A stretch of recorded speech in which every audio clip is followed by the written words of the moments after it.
President Trump was confronted today with several new developments in the investigations into him, his campaign, and his business. NBC News has confirmed that Deputy Attorney General Rod Rosenstein will stay at the Justice Department, quote, a little longer, according to a senior department official. Rosenstein had previously implied that he would leave by mid-March, but no firm date was ever set.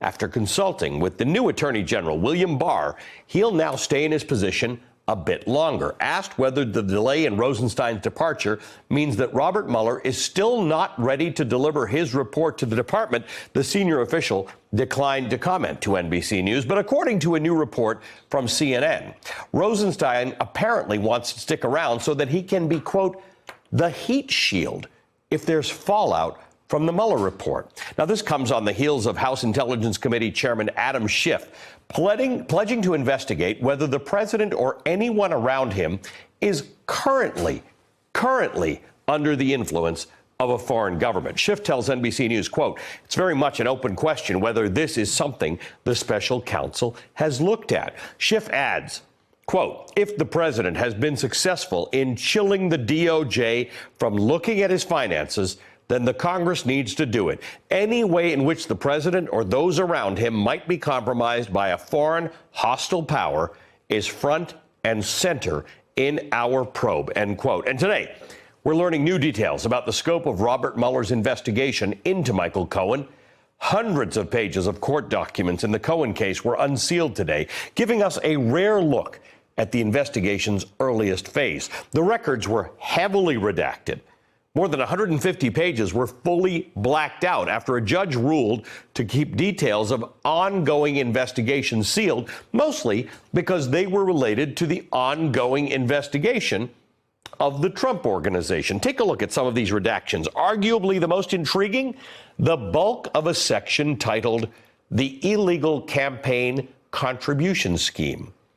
Out of the pages we can see, it reveals that Robert Mueller obtained a warrant to surveil Michael Cohen in July of 2017. This date is important because it's 9 months before the FBI raided his home, his office, and his hotel suite. Investigators were able to search his emails going back to January of 2016, inauguration month. Mueller's team later obtained warrants for Michael Cohen's iCloud account, another email account, and for emails dating back to 2015. We also learned that prosecutors were looking into potential crimes that Michael Cohen was never charged with, including acting as an unregistered foreign agent. Joining us now, Mimi Rocah, former assistant U.S. attorney for the Southern District of New York and an MSNBC legal contributor, and Tim O'Brien, executive editor of Bloomberg Opinion and an MSNBC contributor as well. He's reported on Donald Trump for decades. He was sued by Donald Trump, and he won. Thank you to both of us. Mimi, let's start with you. You got the information about the stuff that was released relating to Michael Cohen's arrest records, the warrant that led to his arrest and the search of his offices and his home and his hotel suite. What stands out to you? Well, Ali, what stands out to me about the search warrant that we saw today is, frankly, the length of the search warrant, the amount of detail in the search warrant, and the amount of evidence in the search warrant. So I have reviewed, I've reviewed probably hundreds of search warrants during my time as a prosecutor. And, you know, they sometimes are very detailed, they sometimes aren't. I will tell you, this is one of the most thorough, detailed ones I have ever seen. And that's saying a lot. I think it tells us, really, by the time they got these search warrants to go in and do execute the search warrants on Michael Cohen's premises, physical premises, they already had so much evidence about various crimes that he had committed, including the campaign contribution scheme, the illegal campaign contribution scheme. And we know that because that's 18 pages worth out of the affidavit. The reason there's so many pages is there's a lot of attachments and whatever, but it's really 18 solid pages just about that scheme. That tells me that at that point, they probably could have written a complaint at that point, but they were looking for more evidence, probably against Michael Cohen, but also for potential co-conspirators. And that's what's so intriguing to me about this. But 18 redacted pages. What is it that we don't know about what Michael Cohen was involved in regarding a campaign scheme? Well, exactly. That's what I'm saying. If it's 18 pages, it's not just about Michael Cohen. I mean, they have to establish why they think the evidence about this crime would be at these particular locations. But one of the things that you do when you're looking for a search warrant is you say, here's what we have against this person. And we think that the evidence is at this premises. But here's what we're looking for. And it often pertains to other people involved in that scheme. So I think that you're right. I think there's a lot we don't know yet about. We think we know everything because we've heard Michael Cohen, but I think there's still a lot of evidence that we have not yet seen as to this campaign finance scheme and potentially other crimes that relate to it. Kind of fascinating how much we know about Michael Cohen, and there's stuff we don't know yet. Tim, I have to ask you, NBC News spoke to a former Obama DOJ official who said it's actually much more important to know what Donald Trump is up to now than what he was up to before he became president. Here's the quote. It's more important to know what Donald Trump is up to now than to know what he did in 2016, said Martin Letterman, a professor at the Georgetown University Law Center and former Deputy Assistant Attorney General in the Department of Justice's Office of Legal Counsel during the Obama administration. It's more important to know whether he's been compromised as president than whether his conduct during the campaign constituted a crime. What do you think? I don't know if I really agree with that because I don't see them as separate things. I think that there's a continuum in Trump's behavior that at least dates back, to the sort of 2003, 2004, when he started financing golf courses overseas and projects in New York and elsewhere that had questionable sources of funding. And I think once you're in that world where you don't know the source of the funding for Trump's projects, and he's generally been somebody who, if you put a bag of cash on his desk, he'll do a deal with you, it raises questions about whether that created leverage 10 or even 15 years ago by anybody who was playing long ball, i.e. the Kremlin, right. the See, Saudis, leverage and compromise are two different things, right? Well, if you're a developer, creates, you can't get money from a bank. So generally speaking, you get money from private sources. Yeah, but leverage creates compromise, right? So if someone does you a financial favor in the past with the expectation that you'll return that favor at some point in the future, and then lo and behold, you become president, it creates the circumstances in which they have leverage over you. And that's not confined only to Donald Trump. It's an issue that exists in spades hanging over his head. Let me ask you about that, Mimi.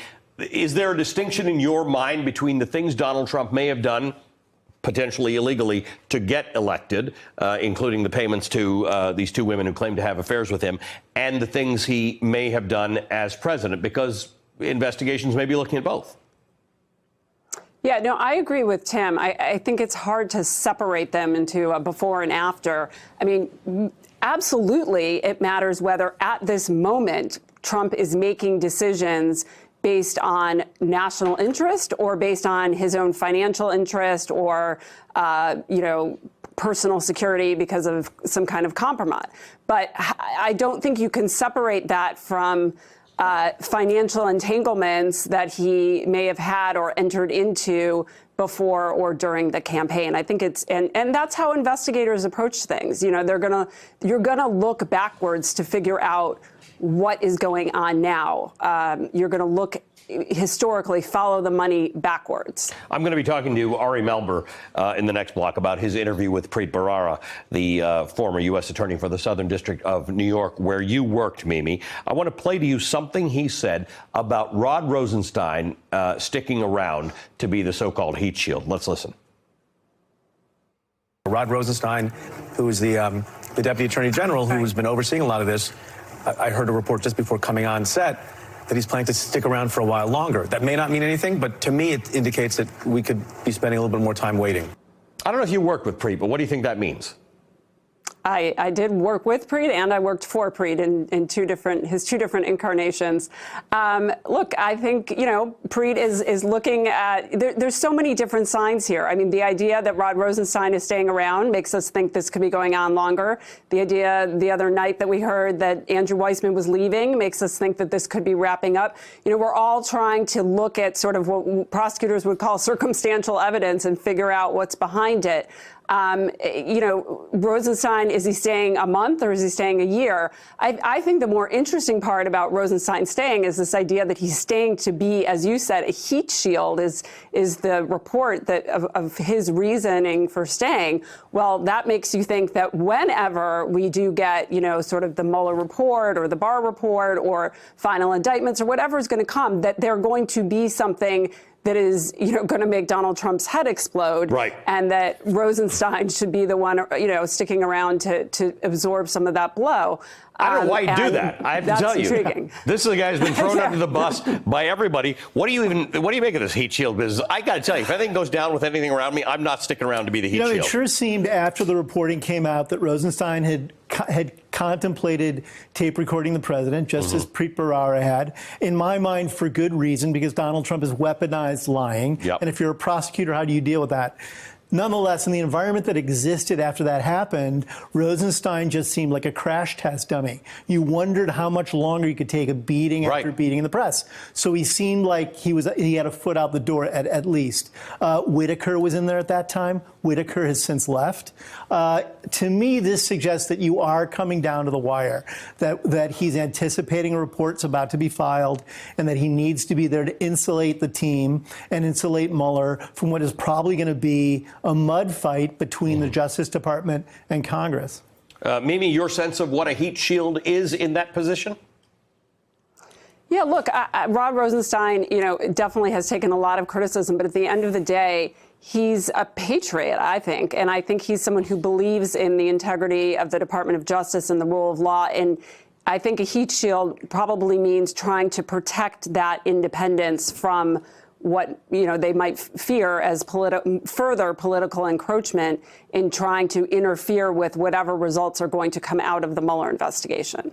All right, thanks to both of you. I should, in all honesty, say that we have recorded this conversation. Mimi Rocah and Tim O'Brien, thank you for starting us off tonight. Thanks for checking out our YouTube channel. Subscribe by clicking on the button below for more from The Last Word and the rest of MSNBC.